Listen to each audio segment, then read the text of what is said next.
안녕하십니까. 군썰 이주석입니다. 오늘은 해병대와 수영 실력을 주제로 방송을 해보겠습니다. 먼저 해병대라고 하면 주변에서는 수영 실력이 아주 괜찮을 것 같다고들 얘기합니다.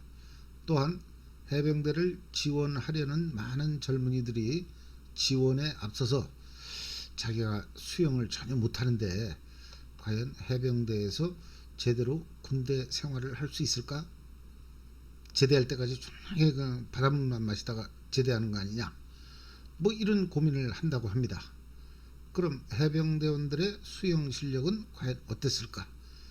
결론부터 말씀드린다면 뭐 해병대가 아닌 타군보다 좀 낫겠죠. 근데 어느 정도나 잘했을까? 일단 해병대에 지원할 때 수영할 줄 아냐 모르느냐 안 물어봅니다. 과거에는, 그러니까 제가 근무하던 80년대까지만 해도 해병대에는 지원이 아닌 징집 기수들이 있었는데요. 이때 해병대에 끌려가게 된, 이건 좀 표현이 좀 이상합니다. 해병대 출신들은 기분 나쁘시겠지만 저도 해병대 출신이에요. 이건 어디까지나 본인의 의사와 상관없이 해병대를 가게 된 분의 표현이니까 이 끌려간다는 표현 이해해 주시기 부탁드리겠습니다. 아무튼 해병대에 끌려온 대원이 해병대에 안 가려고 저 맥주병입니다, 뭐 수영 못해요, 저 물 공포증이 있다니까요, 뭐 이렇게 애걸복걸했지만 결국은 집으로 돌려보내주지 않더라. 제가 소대장 때 해병대에 징집으로 온 이등병들을 면담해 보면 이런 대원들이 제법 있었습니다. 어쨌든 해병대 입대 조건과 수영은 하등에 관련이 없다, 이거부터 말씀드리겠습니다. 하지만 타군들에 비해서 나름 수영 좀 한다는 대원들이 많았던 것 역시나 사실입니다. 즉 맥주병도 있었고 물개도 있었다, 이런 뜻이 되겠죠. 그럼 너는 해병대 장교 출신이라는데 수영 좀 했냐? 이렇게 물어보신다면 이러시면 이건 뭐 제가 목소리 좀 깔아야죠. 이렇게 딱 목에 힘 좀 주고서, 예전에 제가 방송에서 잠깐 말씀드린 것 같은데, 제가 과거 소시적에, 여기서 소시적이라고 하면 국민학교 또는 그 이전 시절을 얘기합니다. 아무튼 제가 그때 방학 때면 강원도 고성의 바닷가에서 수영 좀 했습니다. 수영장 수영이 아닙니다. 그리고 중학교 이후로는 저희 집이 마포였기 때문에 한강 좀 건너 다녀봤다. 그때 수영 좀 한다는 애들이 여의도 쪽으로 가다가 그 밤섬에서 한번 쉴 때 저는 그냥 무정차 쉬지 않고 갔다, 뭐 이 정도로만 여러분의 질문에 답을 하겠습니다. 믿거나 말거나. 제가 소위 때 도구해안에서 기습특공 훈련을 받는데, 이거 수료해야 가슴에다 이 박쥐 마크 다는 겁니다. 그거 그 개나 소나 다는 게 아니에요. 이때는 장교구 모구 간에 다 계급장 떼고 하는 거 아시죠? 근데 그날은 조교들이 수영 그걸 그 선착순을 시키더라고요. 그래서 안나게 수영을 했죠. 무슨 자세냐고요? 자유형? 저병? 그런 거 없어요. 해병대는 그냥 평형이에요. 평형. 개헤엄. 그러니까 이렇게 물속에 대가리 박아가면서 하는 게 아니에요. 그렇게 개폼 잡으면, 가만히 있어봐, 이 개폼은 개헤엄인데, 아무튼 그렇게 폼 잡고서 수영장 그 수영을 하게 되면요 3m도 못 가서 바닷물 마셔요. 바다가 뭐 호수예요. 그리고 이게 해병대가 수영을 한다는 건요, 적 해안에 은밀히 침투를 하거나 사고로 내가 바다에 떠 있다, 이걸 가정한 거잖아요. 해안에 은밀히 상륙해야 될 새끼가 이게 말이 돼요? 시끄럽게 북괴군한테 다 들키는 거지. 바다에서 조난을 당하면요 오래 버텨야 되잖아요. 그 체력 소모가 극심한 자유형으로다가 아유 어디까지 가려고? 그냥 구조선 올 때까지 개개해야 돼요. 그래서 해병대에서 이런 자세나는 수영을 하면요, 고무보드 위에 타고 있는 조교들이 그냥 페달로 다 혼내 팬다니까요. 팬다고 해서 페달인가? 그게 아니래도 대가리 들고서 할 때 바닷물 한번 마셔봐요. 굵은 소금 한 숟갈 먹는 게 낫지. 아유, 난 그 바닷물은 진짜 못 마시겠더라고요. 뭐 조련이가 대마도 건너갈 때 스노클링 차고 간 거, 아유 나도 그거 참으면 난 필리핀도 가겠다. 아 어차피 대가리 받고 있으면 뜨는 거잖아요. 뭐 숨쉬기도 편하고 못할 게 뭐 있어. 아 이렇게 물 위에 누워가지고 배때기에다가 그 고체 연료 놓고 깡기리로 이렇게 따가지고 그 위에다가 한국 올려가지고 라면 끓여 먹으면서 가면 뭐 한 20일 가면 되는 거 아닌가? 조류 잘 만나면 열만 해도 가는 거고. 아 그때 왜 내가 또 갑자기 또 이런 데로 새나? 아유 근데 오늘은 좀 이게 새도 조금 좀 증상이 제가 좀 심하죠. 요즘 자꾸 그게 좀 이게 좀 세지는 걸 제가 좀 느껴요. 예, 아무튼 앞으로는 좀 자중하겠습니다. 예, 거듭 사과드리겠습니다. 죄송합니다. 아 참나 이런. 그럼 다시 기습특공 기초훈련 그 얘기로 돌아가서 아까 그 조교 선착순 시킨 애들요. 아, 이 조교 애들이 수색 교육을 마친 상병 병장들이거든요. 근데 이 새끼들이 내가 뭐 계급장 뗐다고 해도 장비라는 거 다 알잖아요. 아 그렇지만 미친 척 하는 거예요. 나를 바닷물을 먹이려고. 아 잠수복 입고 오리발 찬 새끼가 나한테 헤헤 오더라고요. 그래가지고 시발놈들 내가 대가리 잡고서 그냥 사람을 물속에 쳐박으니까 뭐 한 500cc 먹은 거죠. 아, 소대장 살려주세요. 그 뒤로는 조교들이 내 근처도 안 오더라고요. 이건 진짜예요. 이건. 예. 제가 왜 이 말씀을 이렇게 장황하게 설명하느냐면요. 코흘리게 시절부터 바닷가에서 목숨 걸고 수영한 사람은 결코 이길 수 없다. 해병대 수영에서 최강자는 바닷가 출신이다. 이걸 강조하기 위해서였습니다. 오늘도 역시나 서론이 좀 길었습니다. 그럼 본론으로 들어가겠습니다. 오늘 방송은 여러분들이 제목이나 썸네일만 보셔도 아 해병대 수영 실력이 별 볼 일 없구나 이렇게 생각하실 겁니다. 하지만 아까 서두에 제가 말씀드렸죠. 해병대에는 맥주병도 있고 또 물개도 있다는 말씀. 따라서 오늘 사연의 주인공은 두 분인데 먼저 물개 수준의 수영 실력을 발휘한 분을 먼저 간단히 소개해 보겠습니다. 이분이 근무하신 곳은 연평도입니다. 사연 속에서는 사망자가 한 명 나오기 때문에 비슷한 시기에 근무하신 분들은 다 들어보셨을 거라고 생각해서 80년대 중후반에 해병대 소위였다는 것만 밝히고 자세한 사항은 생략하겠습니다. 장소는 연평도 북쪽 해안. 이분은 오해안으로 기억을 하고 계시네요. 영문 OPQR 그거 할 때 오해안. 연평도에서 근무하신 분들은 잘 기억하시죠? 거기서는 포항처럼 도구해안이니 뭐 칠포해안이니 그런 지명을 붙여서 그 말하는 게 아니고 오해안, 뭐 P해안, Q해안 이렇게 부르더라고요. 당시 연평부대에서는 처음으로 박살훈련이라는 이름의 해안포 사격 훈련을 계획했는데 이게 그 해안포 사격 훈련이라서 해상 표적을 설치해야 되지 않습니까?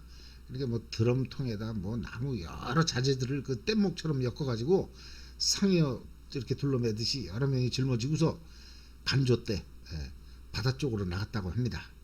근데 원래 바닷가 출신이라서 이 소대장이 오늘의 주인공 바다를 너무 잘 알고 있었던 이분은 이걸 만류했다고 하네요. 근데 뭐 계급이 쏘인데 뭐 힘 있어요. 위에 분들이 하라면 하는 거지. 이게 조금 있으면 물이 들어올 시간이고 또 물이 빠지면 여기가 그 연평도 제일 북쪽 해안입니다. 저 앞에가 해주예요. 예? 근데 거기에 이게 최대 1700m까지 빠진다는 그 갯벌에서 작업 시간이 충분하지 않다는 걸로 이 소대장 판단을 했다고 해요. 아무튼 해상 타켓 설치가 끝나고 철수할 무렵 원래 작업원이 아니었던 하사가 뒤따라 들어갔다고 하네요. 당시 들어가고 나오는 길은 그 김을 양식하는 어민들이 경운기가 다닐 수 있도록 만들어 놓은 도로. 이게 물이 차면 물에 잠기고 간조 때문에 이제 드러나는 그런 도로였는데 이 갯벌보다는 조금 높았다고 합니다. 어쨌든 그 길을 통해서 작업원들이 철수하던 중에 이 길이 이렇게 일자형이 아니었대요. 그 갯벌에 무슨 뭐 장애물도 없는데 그냥 고속도로처럼 쭉 내지 왜 이걸 그렇게 삐뚤삐뚤 냈을까?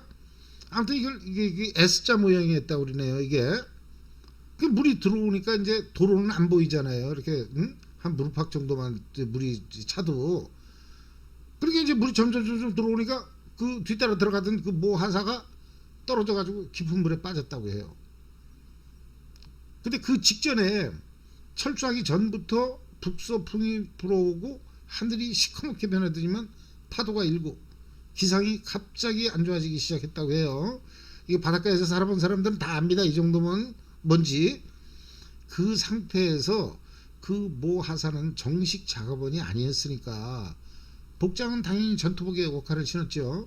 하지만 순간적으로 실족하면서 바닷물 몇 모금 마시게 되면서 파도에 휩쓸렸다고 합니다. 다행히 김 양식장에 그 갯벌에 꽂아놓는 그 장대 있지 않습니까? 장대. 그걸 잡고서 필사의 힘으로 버티는 상태, 그런 상태였다고 합니다. 당시 가장 근접한 곳에서 그 하사가 실족하는 것부터 장대 붙들고서 버티는 것까지 목격한 대원은 마침 철수하던 대원 6, 7명. 물론 이 대원들은 그 중대에서도 수영에서는 일가견이 있는 알아주는 대원들이었다고 합니다. 처음부터 그런 대원들을 선발한 거죠. 하지만 파도가 치고 조류가 너무 세니까 그 빠진 하사를 구하러 들어갈 엄두를 못 냈다는 거예요. 당연해요. 이거 못 들어가요. 그 바닷물을 보신 분들은 이해할 거예요. 이거. 그래서 도로 위에서 어쩔 줄 모르는 상태. 그 와중에 바닷물은 점점 차오르고 대원들이야 충분히 헤엄쳐서 나올 수 있는 상태였지만 하사 한 명을 놔두고 어떻게 나오겠어요. 이러지도 못하고 저러지도 못하는 상황. 마침 1소대 1분대에서 이쪽 해안이죠. 여기서 망원경으로 관측하던 이 소대장 소이의 눈에 그게 보였다고 합니다. 당시 모 하사가 버티고 있는 지점까지는 약 1000m가 넘는 거리였다고 해요. 이 소대장님, 소이님, 그 딱 보자마자 그냥 옆에 있던 주부 하나 들고 뛰어들었다고 해요. 당연히 중대장부터 주변에서 난리가 났겠죠. 해상 상태가 그렇게 안 좋은 상태에서 뛰어드는 소대장의 모습을 봤으니까. 그 전에 저와 그 철수하던 6, 7명이 그 바로 옆에서도 못 들어가고 있잖아요. 걔들은 6, 7명이. 그런데 여기 이쪽에서 뛰어들어가니까 당연히 난리가 나는 거 아니겠어요? 예? 이분 말씀이 여기서부터 해안으로부터 그 모 하사가 나무에 매달려 있는 지점까지가 1000m 정도 됐다고 그래요. 1000m 정도. 어쨌든 뭐 중대장이 말리고 뭐 그래봤자 무슨 소용이 있어요. 이미 들어갔는데 그 이 소대장이 이제 주부에 달린 줄 딱 입에 물고 수영을 시작한 거예요. 왜 입에 물었냐고요? 아 참나. 주부를 몸에 걸치면요 수영을 할 수 없잖아요. 설령 하더라도 속도가 안 나요. 그거는 이제 애들이 하는 거고요. 이건 옆으로 다 놔두고 가야 돼요. 끌고 가면 돼요. 그래야 빨리 가죠. 아무튼 이분 바닷가 출신이라는 거 제가 말씀드렸죠 아까. 결국 혼신의 힘으로 버티고 있는 그 모 하사의 10m 전방까지 갔다고 합니다. 그래서 이 소대장이 정신 차려, 조금만 더 버텨, 주부 보낸다. 이 말이 끝나기가 무섭게 그냥 스르륵 물속으로 들어가더라는 겁니다. 이 소대장 역시 물속에 들어가서 찾기를 여러 번 반복. 이분 말씀에 의하면 그때 제일 무서운 게 사람이었다고 합니다. 그 물에 빠진 모 하사, 그 사람이 제일 무서웠대요. 물속에 빠진 사람을 구하러 들어갔는데 역설적으로 그 물에 빠진 사람이 제일 무서웠다? 물에 좀 들어가 보신 분들은 이게 무슨 뜻인지 잘 알죠. 까딱하면 둘 다 죽는 겁니다. 마지막으로 소대장은 6, 7명의 대원들에게 내가 물속에 들어가서 안 나오게 되면 절대 한 명씩 들어오지 말고 너희들 6, 7명이 한꺼번에 떼거지로 들어오라, 이렇게 지시하고, 이 말도 무슨 뜻인지 아시죠? 네, 한 명 한 명씩 들어오면 다 죽는 거예요. 네. 아무튼 몇 번을 더 시도했지만 하지만 물이 너무 혼탁해서 앞을 볼 수가 없고 결국 근접해서 대기하고 있던 6, 7명의 대원들에게 상황 종료, 철수를 지시한 다음에 조류가 너무 심해서 최초 지점으로 복귀할 수가 없는 바 Q 해안으로 모두가 수영해서 복귀했다고 합니다. 최종적으로 그 모 하사는 다음날 물이 빠지고 나서 최초 자신이 붙들고 있던 김양식장의 장대로부터 10여 미터 떨어진 갯벌에서 워카를 풀려고 했는지 워카를 붙잡고 앉은 상태의 시신으로 발견되었다고 합니다. 사람을 못 구해서 좀 그렇습니다만은 이 소대장의 행동은 진짜로 박수를 받아야 마땅합니다. 어지간한 수영 실력으로는 절대 그렇게 못한다는 사실, 저는 이분의 수영 실력이야말로 해병대 10손가락 안에 든다, 그렇게 장담합니다. 이상은 수영 실력이 아주 탁월했던, 즉 해병대의 물개 같은 장교의 얘기였다면 아까도 얘기했듯이 그렇지 않은 분들도 제법 있었기 때문에 그런 분의 얘기를 한번 해보겠습니다. 이 얘기는 2사단 청룡부대에서 소대장이 월북을 시도했다가 실패한 걸로 오인돼서 온갖 고초를 겪은 사연입니다. 먼저 이 사연의 주인공이 몇 기이며 이름이 누구냐에 대해서는 말씀드리지 않겠습니다. 그냥 저보다 몇 년 선배 기수이고 당시에는 워낙 유명한 사건이라 장교 사회에서는 제법 널리 알려진 사연이라는 것만 말씀드리겠습니다. 이분이 소초장을 한 시기는 80년대 초반, 김포반도와 강화도 사이의 수로를 염하강 또는 염하수로라고 부르는 거 아시죠? 이 염하강은 강이 아니라 바다라는 그것도 아시죠? 아무튼 이 염하를 내려다보는 위치에서 근무를 하신 아주 유능하고 소대원을 진정으로 사랑하시는 소초장께서 어느 날 일단의 어선들이 강화에서 인천으로 가다가, 여기서 강화에서 인천으로 간다는 건요, 어선들이 남쪽으로 간다는 걸 의미합니다. 방향 잘 기억하셔야 돼요. 어쨌든 그 어선들이 염하 중간에서 계류 중인 것을 발견했다고 합니다. 당시는 부식이 형편없던 시절이라, 근데 요건 그 소대장의 뭐 변명 같은 느낌이 좀 들어요. 80년대 초반이면 그 소초에서 뭐 초근 목피 하던 시절은 아니지 않습니까? 그래서 이 소초장이 당시 부식이 뭐 어쨌다 저쨌다 이건 좀 그렇게 보여요. 그냥 넘어가시죠. 아무튼 부하를 사랑하는 정신이 탁월했던 이 소위 소초장께서는 생선이라도 얻어서 소초의 부식으로 활용하겠다는 일념으로 계류 중인 어선까지 헤엄쳐서 갔다고 합니다. 여기서 제보자께서는 소초장의 부하 사랑이니 뭐니 이렇게 표현하셨지만, 그거 뭐 부식을 삼느니 어쩌고 그거는 그분 얘기고요. 제가 보기에는 그런 것보다는 뭐 횟감이라도 얻어다가 뭐 전령이랑 둘이 술을 마시려고 하지 않았을까? 뭐 이런 생각을 해봐요. 이런 건 지극히 있을 수 있는 아주 상식적인 일이죠. 그때는 마침 조류가 인천에서 강화도, 즉 북쪽으로 흐르고 있었기 때문에 어선들이 물의 흐름을 역행해서 기름값 많이 쓰고 힘들게 가느니 그냥 여기다 닻을 내리고 물의 흐름이 바뀔 때까지 잠깐 눈 좀 붙이자, 이랬을 것 같습니다. 왜? 새벽부터 금을 걷어 올리느라고 고생한 어부들 아니겠어요? 그래서 저는 소초장이 횟감을 얻으러 갔다고 그건 그렇게 보진 않아요.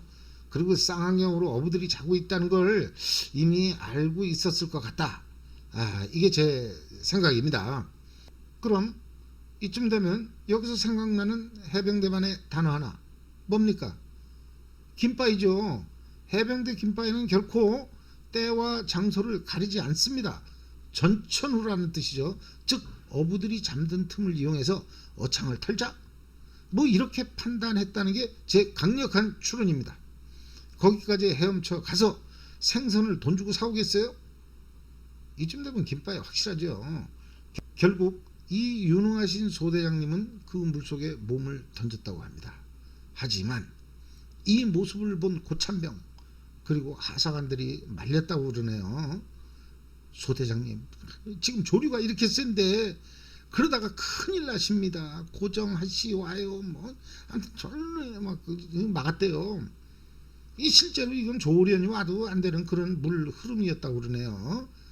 하지만 이 혈기왕성한 소인님께서는 소시적 동네 개울을 자기가 두세 번 왕복했다는 걸 자랑하면서, 강이 아니에요, 개울입니다.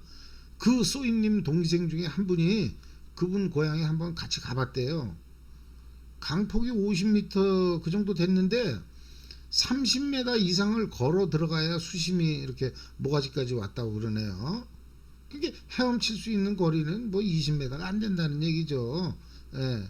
어쨌든 뭐 거기서 수영을 좀 하셨대요, 이분이. 아무튼 소인님께서는 걱정 마라. 응? 여기 이 군용 된장통을 주부 삼아서 가면 안전하다면서 물속에 뛰어들었어요. 이제 근데 좀 멀리 간 다음에 저 허브적 됐어야 되는데 내가 말하면서 이거 좀 너무 쪽팔리다 이거. 우리 몇 년 선배인데. 정확히 10m를 못 가서 거기서부터 이제 실려가기 시작했대요. 선박은 100m 이상 떨어져 있었다고 해요. 좀 근처에 가가지고서 밀려갔으면 나도 같은 후배 장교로서 내가 이렇게 쪽팔리지는 않을 것 같아요. 진짜 해병대 방식 다 시킨다니까. 그래가지고 거기서 북쪽으로 다 이제 하염없이 밀려가기 시작했대요. 아까 제가 얘기했죠, 조류가 북쪽으로 흘렀다고. 그 어선들도 조류를 역행하면 기름값이 따따블로든데요. 그 배가 출력을 최대한 올려도요 거의 서 있는 거나 마찬가지예요. 그래서 쉬고 있었던 거 아니겠어요? 거기에 된장통 달고 들어가면 그냥 그대로 가는 거죠, 물. 그러니 뭐 어떡하겠어요. 그냥 속수무책으로 그냥 밀려간 거죠. 얼마나 빠른데요. 그거 보신 분들은 알 거예요. 거기 뭐 떠내려가는 거 이렇게 뭐 보신 분들은. 그래서 이걸 다른 어선에서 본 모양이에요. 그러니까 바로 이제 그 신고 정신 높지 않습니까? 그쪽 그 접촉 지역이라서. 그러니까 월북자라고 이제 판단을 한 거예요. 왜 우리 때 그 저 포항은 공기백에 그 입으로 바람 불어가지고서 이렇게 빵빵해 해가지고서 배구 자는 거, 그런 것도 김포에선 그거 가지고 월북할까봐 못 쓰게 했다는 거, 그 뭐 그렇지 않았어요? 그 뭐 김포는 왕겨 그걸로 다 베개 썼다는 얘기가 있던데. 어쨌든 축구공, 뭐 수송만, 오가론, 기름통, 그 물에 뜰 만한 것들은 죄다 그냥 자물쇠로 잠가놓고, 거기가 원래 좀 그런 데지 않습니까? 얼마 전에 그 월남했다가 월북한 놈이 그 간 데가 강화도인가 교동도인가, 거기도 거기고, 또 뭐 그 임진강 하군지 한강 하군지 뭐 거기가 거기니까. 아무튼 경기에서 근무 쓰던 놈이 근무 쓰다 말고 이제 월북을 한 거죠.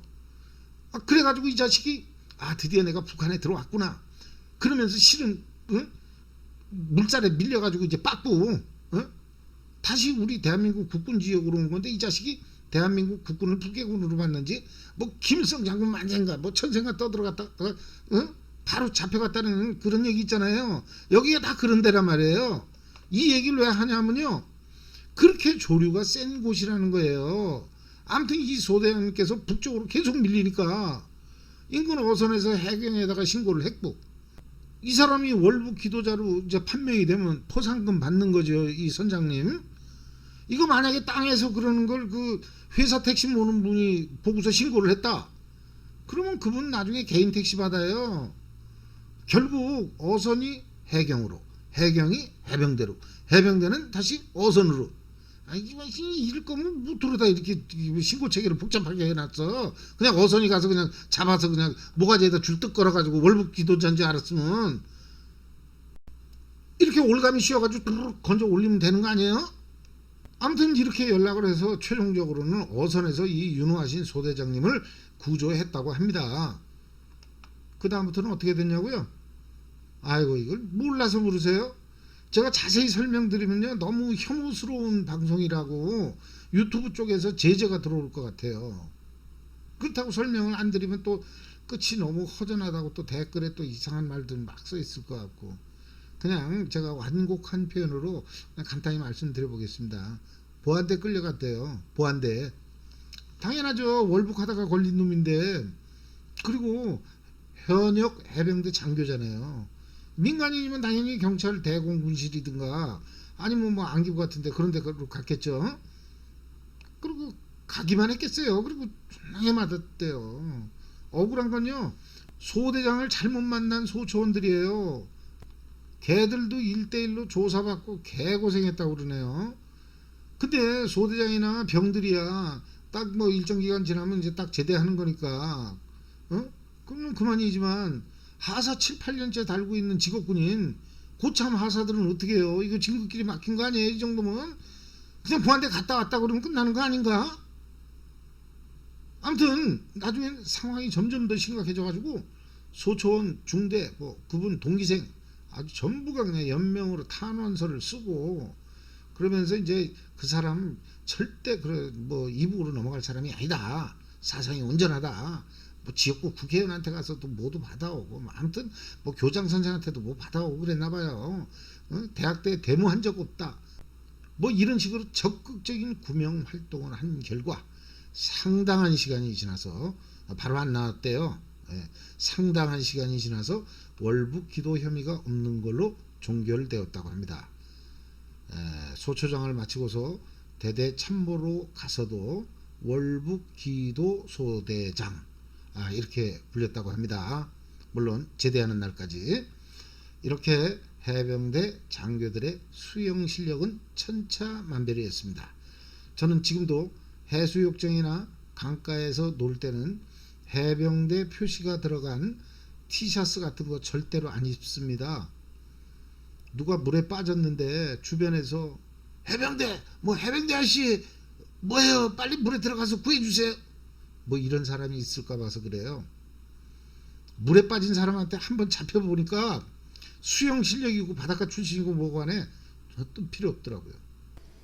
그래서 저는 물에 빠진 사람을 보면요 당분간은 지켜보려고 그래요. 아니 씨발 국민의 군대 해병대 예비역 장교라는 자식이 그래도 돼? 이렇게 화를 내시면 안 돼요. 얘기는 끝까지 들어보셔야 됩니다. 저는 물에 빠진 사람이 머리를 들었다가 꼬르륵 다시 들었다가 꼬르륵 그러고 나면 들어갈 겁니다. 완전히 정신이 잃었을 때, 즉 그 사람이 나를 부둥켜 안지 못하는 그런 혼수 상태가 될 때까지 기다리겠다 이 말씀입니다. 그렇지 않으면 저도 죽어요. 아까 해병대에서 수영 실력하고 깡다구로 하면 10손가락 안에 든다는 그 소대장, 그분 얘기 벌써 잊으셨어요? 제일 무서운 게 정작 그 물에 빠진 사람이었다는 얘기. 그래서 그런가 예전에 그 수상 뭐 구조 안전 그런 교육 중에 우스갯소리로 이런 얘기도 있었어요. 허우적대는 사람 밑으로 들어가 가지고 물속에서 그 사람을 잡아당긴다는 거예요. 퍽퍽퍽 먹고 있는 사람한테 그래 버리면 완전히 맛이 갈 거 아니에요. 그런 다음에 건져온다는 얘기가 있었어요. 물 좀 먹었다고 바로 죽지는 않잖아요. 그 사람이 좀 혼수 상태잖아요. 안 잡죠 나를. 아무튼 방금 이 얘기는 농담을 좀 보태서 얘기했습니다. 제가 그렇게 지푸레기 하나라도 잡으려고 초인적인 힘을 발휘하는 사람을 이길 수 있을 만큼의 수영 실력이 아니라서 그런 거니까 부디 오해 없으셨으면 좋겠습니다. 마지막으로 지금 해병대를 준비 중인 젊은이들께 한 말씀 드린다면, 수영 못한다고 해병대 지원을 포기하지 말자. 입대하고 나면 다 하게 됩니다. 제 경험으로 봐서 진짜로 물 공포증이 있는 대원은 100명 중에 1명 정도, 절대 2명을 넘지는 않았던 것 같아요. 고소공포증보다 절대로 많지 않았습니다. 물에 들어가면 다 하게 되더라고요. 그리고 해병대 예비역 중에서도 수영을 못하는 분들이 의외로 많아요. 확실합니다. 제가 장담해요. 그러니까 수영 실력은 걱정하지 마시고 자신 있게 해병대에 지원하시길 바라겠습니다. 해병대 결코 후회하지 않으실 겁니다.